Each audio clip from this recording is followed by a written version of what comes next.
Bismillahirrahmanirrahim. Assalamualaikum warahmatullahi wabarakatuh. Oke teman-teman, insya Allah hari ini kita akan belajar tentang konsep perbandingan.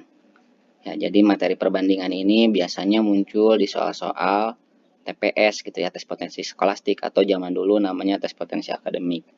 Dan materi perbandingan ini menurut kakak sih logikanya cukup penting untuk kita pelajari ya, karena kalau misalnya teman-teman benar-benar menguasai perbandingan, nantinya teman-teman bisa dengan mudah mempelajari materi yang lain gitu. Karena konsep perbandingan bisa teman-teman gunakan untuk menyelesaikan soal yang lain. Misalnya kayak aritmatika sosial, ataupun nanti sebetulnya bisa dipakai juga buat di matematika gitu ya. Oke, sekarang kita lihat dulu nih. Di perbandingan ini ada apa aja. Pertama, konsepnya gini. Perbandingan itu ada dua jenis. Ada yang pertama itu perbandingan senilai. Perbandingan senilai. Jadi sebenarnya konsep perbandingan ini materi SMP ya, tapi ini akan kita ulas dulu karena sebetulnya di soal-soal teman-teman pasti muncul lagi gitu ya, apalagi yang ikut UTBK atau di TPS-nya. Bahkan di ujian mandiri kampus pun yang masih ada tes potensi skolastiknya, itu pasti muncul soal-soal perbandingan. Oke, nah kita lihat gimana perbandingan senilai itu. Jadi gini teman-teman, kan namanya perbandingan berarti pasti kita kan membandingkan sesuatu gitu ya. Jadi ada dua hal yang kita bandingkan. Nah, kalau tipe perbandingan senilai itu gini, ketika salah satu komponen naik, komponen yang lain juga naik gitu. Begitupun kalau satu komponen turun, maka komponen lainnya pun akan turun.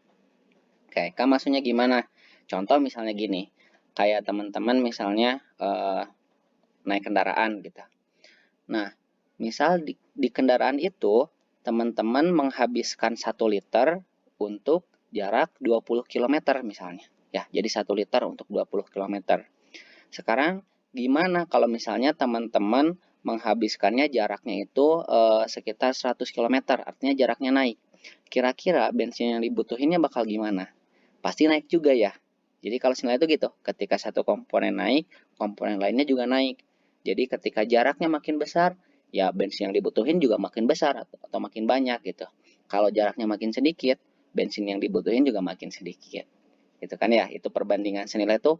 Jadi khasnya ketika satu komponen naik, komponen yang lainnya juga naik. Atau misalnya ketika kalian mau bikin kue misalnya.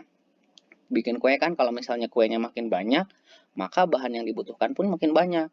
Misalnya kayak perbandingan gula sama terigunya misalnya. Perbandingan gulanya 1 kilo, terigunya 3 kilo misalnya. Nah, kalau misalnya terigu yang dipakainya 12 kilo, maka gula yang dibutuhin juga bakalan makin banyak lagi gitu. Ya, jadi artinya kalau perbandingan senilai itu kita lihat komponen yang dibandinginnya. Kalau satu naik, satunya lagi naik gitu. Oke, kita ambil aja contoh sederhana gitu ya. Ini kita ambil dulu contoh-contoh sederhana. Misal nih kalau perbandingan biasanya dinyatainnya dalam bentuk ini banding ini gitu ya. Misal kita punya perbandingan uang Andi misalnya ya. Andi banding uang Budi. Misalnya kita tahu perbandingannya adalah 3:5. Oke. Nah, diketahui misalnya uang Budi adalah 70.000. Oke. Pertanyaannya ya gak jauh ya, pasti yang ditanya uang Andi lah, atau misalkan jumlah uang mereka atau selisih uang mereka gitu. Oke, yang pasti kuncinya adalah kita harus tahu dulu uang Andinya berapa gitu. Nah, cara pengerjaan buat perbandingan senilai, mungkin kalau misalnya teman-teman yang udah paham tinggal bikin pecahannya boleh langsung aja ngerjain. Tapi ini kakak coba jabarin dulu bentuknya versi pakai tabel ya, biar nanti lebih mudah ngelihatnya kalau kita ngebedain antara perbandingan senilai sama berbalik nilai. Jadi kalau misalnya pakai tabel, jadi teman-teman boleh bikin dulu tabelnya. Jadi misalnya di sebelah kiri kita tulisin ini nilai perbandingannya gitu ya. Yang sebelah kanan nilai aslinya. Oke, nilai perbandingannya berarti kan kalau Andi itu 3, Budi 5, ya kan? Yang diketahui di sini adalah uang si Budi, nilainya 70.000. Gitu. Nah, sekarang berapa uang Andi? Anggaplah uang Andi itu adalah X. Gitu kan? Ya. Nah, berarti kalau gitu di sini nilai perbandingannya kan kita mau nyari nilai X-nya ya. Oke, kita lihat. Anggapkan ini X-nya di atas ya. Kita bikin aja arahnya ke bawah gitu. Kita ngikutin posisi X. Kan maksudnya gimana sih lihat arahnya ke bawah tuh maksudnya gini. X per 70.000 itu sama dengan 3/5. Jadi artinya arahnya sama ya. Jadi atas per bawah ya harus sama dengan atas per bawah gitu. Karena senilai, arah panahnya sama. Artinya kita bisa nyari nilai X-nya sama dengan berapa? X sama dengan 3/5 kali 70.000. Itu ya. 3/5 kali 70.000 berarti ini sama dengan 70.000 dibagi 5 sama dengan 14.000 ya. 3 dikali 14 sama dengan 42.000. Nah, ini dia. Jadi uang si Andi adalah 42.000. Oke, ya kedepannya sih terserah gitu ya mau ditanya ini apa. Kalau emang ditanyanya uang Andi bisa 42.000 gitu ya, banyak ditanya jumlah, ditanya selisih. Kalau udah tahu nilainya ya bisa gitu ya. Oke, atau bisa juga nih perbandingannya itu misal masih sama perbandingannya Andi dan Budi. Andi banding Budi, perbandingan uangnya adalah 3/5. Tapi misalnya yang diketahui adalah selisih misalnya ya. Diketahui selisihnya. Oke, diketahui selisih. Ya, selisih uang mereka adalah misalnya kita ambil angkanya 48.000 lah. Adalah 48.000. Oke, nah ini diketahuinya selisih, padahal diketahuinya nilai perbandingan uang Andi dan Budi. Gimana cara ngerjainnya? Jadi teman-teman boleh aja kita ambil ya, kita ambil nilainya seperti ini. Berarti kan nilai perbandingan sama nilai aslinya. Nilai perbandingan uang Andinya 3 sama 5. Nah, karena diketahuinya yang selisih, jadi konsepnya selisih itu nilainya pun ya sama kayak kita ambil dari selisih nilai perbandingannya. Selisih 3 sama 5 berapa? 2 gitu kan ya. Oke, nah yang 2 ini nilainya berapa? 48.000 gitu. Ya, jadi kan ibaratnya nilai perbandingan itu misalnya kayak 3/5 itu tuh kayak istilahnya nilai perbandingan terkecilnya gitu. Ya kan? Jadi kayak bukan berarti uang Andinya Rp3, uang Budinya Rp5. Ya terserah, kita ngikutin aja gitu kan yang di soalnya. Oh, selisihnya 48.000 bukan berarti kan kalau kita ambil Rp3 sama Rp5 nggak mungkin kan selisihnya 48.000. Artinya 3/5 itu perbandingan terkecilnya. Ya selisihnya pun ya sama ngikutin selisihnya, jumlahnya itu sama, ngikutin aja gitu. Ya, jadi kalau selisih sama jumlah itu ngikutin aja, ngikutin dari nilai perbandingannya. Perbandingannya berapa banding berapa?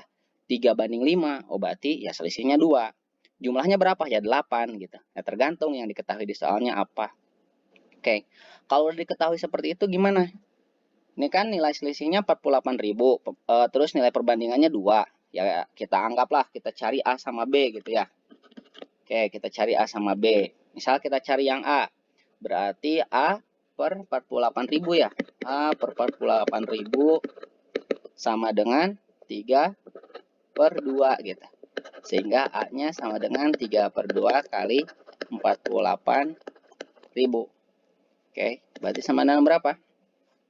3 dikali 24.000. Ya, 3 dikali 24.000 sama dengan 72.000. Itu uang A-nya. Uang B-nya pun sama gitu ya. Jadi ini kakak bagiin ke bawah aja gitu ya bentuknya.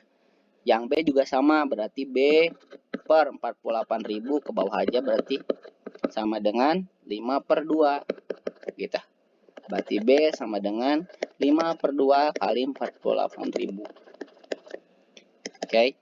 Berarti 24.000 kali 5.000 ya. 24.000 kali 5.000 berapa? 120.000 gitu. Nah, karena ini soal aljabar sebetulnya jadi teman-teman juga bisa bandingin benar nggak sih hasilnya gitu ya. Kita lihat benar nggak antara 120.000 sama 72.000 itu selisihnya 48.000. Benar kan ya? 120.000 dikurangi 72.000 jawabannya 48.000. Betul berarti kan? Nah, ini teman-teman. Jadi untuk konsep perbandingan sebenarnya yang penting kita paham gitu ya. Kita paham sebenarnya nilai perbandingan ini mewakili apa gitu. Meskipun nanti sebetulnya kalau untuk tipe soalnya ini banyak banget macam-macamnya. Yang pasti teman-teman harus banyak berlatih dengan variasi soal yang lain gitu. Oke, misal kakak ambil contoh nih salah satu soal perbandingan senilai, misal di sini nih. Nah ini contoh nilai perbandingan yang udah ada variasinya. Diketahui nih sebuah sekolah mengadakan kerja bakti dengan peserta siswa laki-laki 32 orang dan siswa perempuan 20 orang. Jika guru laki-laki dan guru perempuan dengan jumlah yang sama ikut kerja bakti, perbandingan peserta kerja bakti laki-laki dan perempuan menjadi 4:3. Pertanyaannya adalah jumlah keseluruhan peserta kerja bakti adalah berapa? Oke, kita lihat, kita bikin dulu ya. Pertama, jumlah peserta laki-laki, siswa laki-lakinya kan ada 32. Jadi perbandingan awalnya nilainya adalah, nilainya adalah 32. 32. Oke, 32. Kemudian jumlah perempuannya berapa? 20. Berarti ini kan perbandingannya 32 banding 20 gitu ya. Di sini kita punya 32 banding 20. Oke. Nah, berikutnya gimana? Oke, di sini ada penambahan jumlah. Ya, jumlah peserta. Sama penambahan jumlahnya. Efeknya jadi apa? Ya, ini 32 banding 20 boleh kakak tulis 32/20 aja lah ya. Nah, perbandingannya kayak gitu kan. 32 banding 20 sama dengan 32/20. Oke, berarti kita bikin seperti ini. 32 karena bertambah jumlah ya, bertambah jumlah pesertanya anggaplah penambahannya sebesar X. Berarti 32 tambah X per 20 tambah X sama dengan 4:3 atau kita tulis 4/3. Nah, di sini kita bikin aljabarnya seperti ini. Jadi kalau ini kita mainin aljabarnya sebetulnya. Ini tipe soal perbandingan, tapi ini karena udah bentuknya variasi. Ya karena seperti kakak bilang tadi, untuk soal perbandingan ini variasinya cukup banyak gitu ya. Yang pasti logika perbandingannya harus tetap dapat, sama aljabarnya juga tetap dipakai gitu ya di soalnya tuh. Yuk kita tinggal tinggal operasiin. 3 kali 32 berarti 96 ya. Tambah 3X sama dengan 4 kali 20 berarti 80 tambah 4X. Itu ya. Berarti sama dengan berapa? Kita pindahin aja ke kanan X-nya. Berarti 4X kurang 3X sama dengan X. Kemudian yang nilai yang angkanya berarti bilangannya 96 kurangi 80, 16 ya. Oh, berarti X-nya itu 16. Artinya jumlah guru yang ikutan kan tadi berarti jumlahnya sama ya antara laki-laki sama perempuan. Berarti guru laki-lakinya 16, guru perempuannya 16. Jadi total tambahannya ada 32 orang. Dari yang awalnya berapa? 52 ya. 32 tambah 20 itu 52. 52 tambah 32 sama dengan 84. Berarti jawabannya adalah 84 orang gitu. Sip. Nah, ini salah satu contoh variasi soal perbandingan gitu ya. Untuk variasi lainnya mungkin teman-teman bisa cari referensi yang lain atau bisa baca-baca di buku gitu ya. Atau nanti kita bisa bahas di Zoom gitu ya. Kalau misalnya teman-teman punya soal perbandingan, boleh kita bahas di Zoom ya. Oke, berikutnya. Barusan kita belajar tentang konsep perbandingan senilai. Ada konsep berikutnya adalah tentang perbandingan berbalik nilai. Ini jenis yang lain ya. Karena ada dua jenis kan. Tadi ada perbandingan senilai, ada yang berbalik nilai. Nah, kalau yang berbalik nilai, konsepnya gimana? Jadi kalau berbalik nilai ini berbalik. Jadi ketika satu naik, satu komponen naik, nah ini mah komponen lainnya malah turun. Gitu. Atau ketika yang satu turun, satunya lagi naik. Lah, Kak, emang ada perbandingan yang seperti itu? Ada. Contohnya misalnya gini. Kayak teman-teman misalnya tadi berkaitan dengan kendaraan ya. Kalau misalnya teman-teman lagi pakai kendaraan nih. Dengan kecepatan 30 km per jam. Ya, dengan kecepatan 30 km per jam. Teman-teman bakal butuh waktu 8 jam misalnya buat nyampe ke tempat tujuan. Ya, jadi kalau 30 km per jam butuh waktunya 8 jam. Nah, kayak tulisin 30 km per jam butuh waktunya 8 jam. Nah, pertanyaan kakak adalah kalau teman-teman naikin kecepatannya, kecepatan kendaraan teman-teman dinaikin misalnya jadi 60 km per jam. Kira-kira pertanyaan kakak waktu yang dibutuhinnya bakalan makin besar atau makin kecil? pasti makin kecil kan ya. Jadi nilai di sini tuh pasti turun, artinya bakalan lebih kecil dari 8 gitu. Nah, berapa? Nah, di sini kita nanti belajar hitungannya. Kayak gimana Kak kalau perbandingan berbalik nilai? Jadi konteksnya kayak gitu ya. Jadi ketika satu naik, satu turun. Berarti itu adalah soal-soal tentang perbandingan berbalik nilai gitu ya. Kayak kalau berbalik nilai juga sama, ada beberapa variasinya gitu ya. Cuman kalau yang berbalik nilai ini variasinya nggak sebanyak yang senilai gitu, yang perbandingan senilai. Karena kalau perbandingan senilai itu implementasinya di matematika banyak banget gitu. Kalau yang berbalik nilai ya mungkin beberapa gitu ya. Oke, kita ambil contoh nih soal yang ini aja. Jadi Kak kalau berbalik nilai gimana? Dengan cara yang sama ya. Jadi teman-teman bisa bikin tabel. Oke, teman-teman bisa bikin tabel. Di sini anggaplah ada nilai kecepatannya, satunya lagi ada nilai waktunya gitu ya. Kecepatannya 30, kemudian waktunya berapa? 8 jam. Kalau kecepatannya 60, berapa waktu yang dibutuhinnya gitu kan.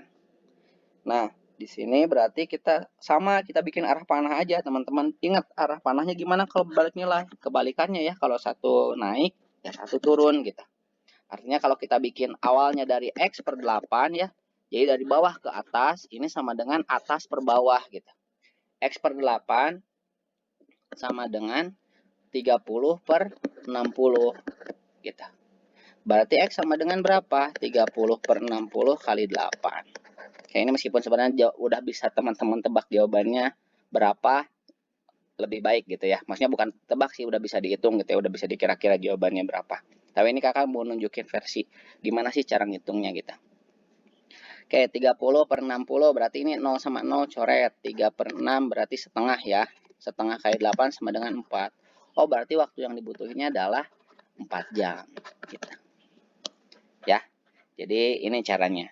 Jadi teman-teman sama tinggal bikin tabel aja. Kemudian lihat satu naik, satu turun gitu kalau perbandingan berbalik nilai.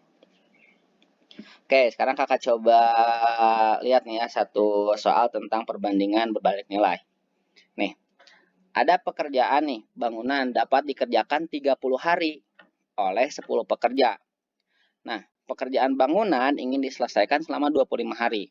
Oke, sekarang gini, hubungan antara hari dengan jumlah pekerja. Kalau misalnya jumlah pekerja diperbanyak, ya, jumlah pekerjanya diperbanyak, kira-kira jumlah hari yang dibutuhkan bakal gimana? Bakal makin sedikit, ya enggak? Karena kan yang ngerjain banyak, otomatis hari yang dibutuhin bakalan mengecil.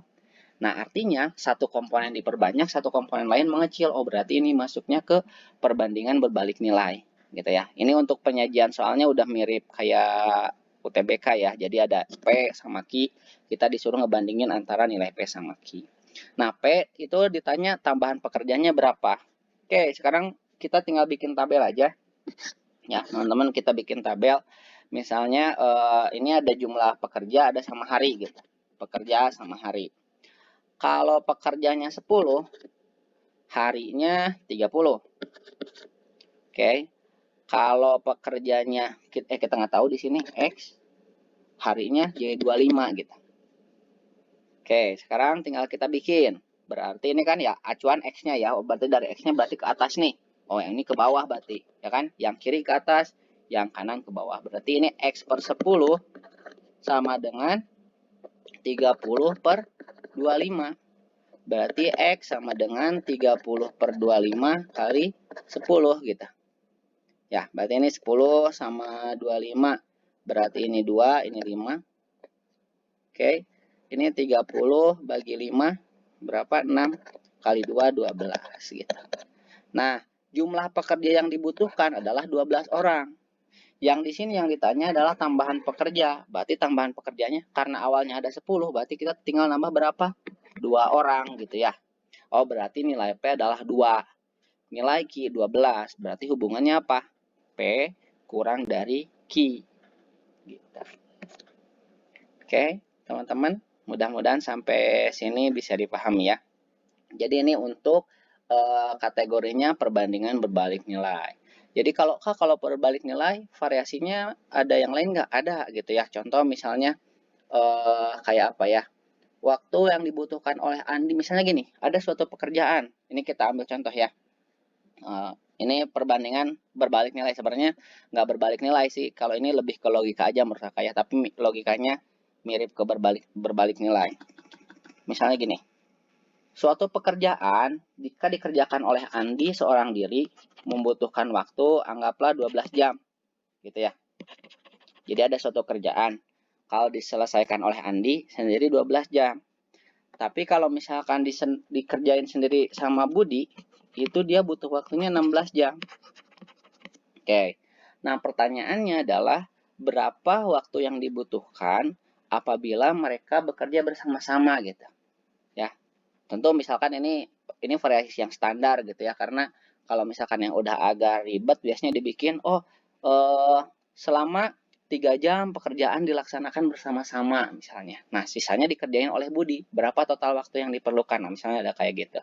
Tapi ini kita pakai yang sederhana dulu. Jadi, Andi ngerjain kerjaannya 12 jam. Kalau Budi dikerjainnya total waktunya 16 jam. Kalau mereka kerjanya barengan, berapa nilainya gitu, berapa waktu yang dibutuhkan. Artinya gini, kan nggak mungkin kita cuman jumlahin doang 12 tambah 16 gitu, jawabannya kan nggak ya. Nah, jadi kita ambil logikanya. Kan logikanya seperti apa? Kita ambil logikanya berbalik gitu. Maksudnya berbalik gimana? Jadi ketika si Andi bisa menyelesaikan kerjaannya dalam waktu 12 jam, berarti setiap jam Andi mengerjakan pekerjaannya itu sebesar berapa? Seper 12-nya. Ya kan? Jadi anggap pekerjaannya itu 1. Berarti kalau dikerjain oleh Andi, setiap jam selesai seper 12-nya. Sementara kalau dikerjain oleh Budi, ya selesai berapa? Seper 16-nya gitu. Nah, artinya ketika mereka bekerja bersama-sama, maka pekerjaan setiap jam akan selesai sebesar seper 12 tambah seper 16 kita. Ya, kalau kita lihat berarti ini samain penyebutnya 48 ya. Berarti 4 tambah 3 jelek angkanya. Nggak apa-apa lah. 7/48 kita. Ya. Nah, berapa total waktu yang dibutuhkan untuk menyelesaikan pekerjaan? Berarti kebalikannya dari ini kan, karena setiap jam adalah 7/48, berarti total waktu yang dibutuhkan adalah 1/7/48 gitu. Total waktu yang dibutuhkannya adalah 1/7/48 atau sama dengan 48/7. Tinggal balikin aja sebetulnya. Ya, 48/7 berarti kan sama dengan 6, sekian gitu ya. Itulah. Oke. Artinya kan kalau kita lihat, oh berarti benar kan? Karena mereka bekerja bersama, maka waktu yang dibutuhkan berarti bakalan semakin sedikit gitu. Ya, paham ya? Oke, mudah-mudahan sampai sini bisa dipahami. Oke, teman-teman, mungkin untuk variasi soalnya kita bakalan bahas di pertemuan di Zoom aja ya. Jadi untuk konsepnya kita jauhkan sekian. Ya, nanti sampai jumpa di Zoom.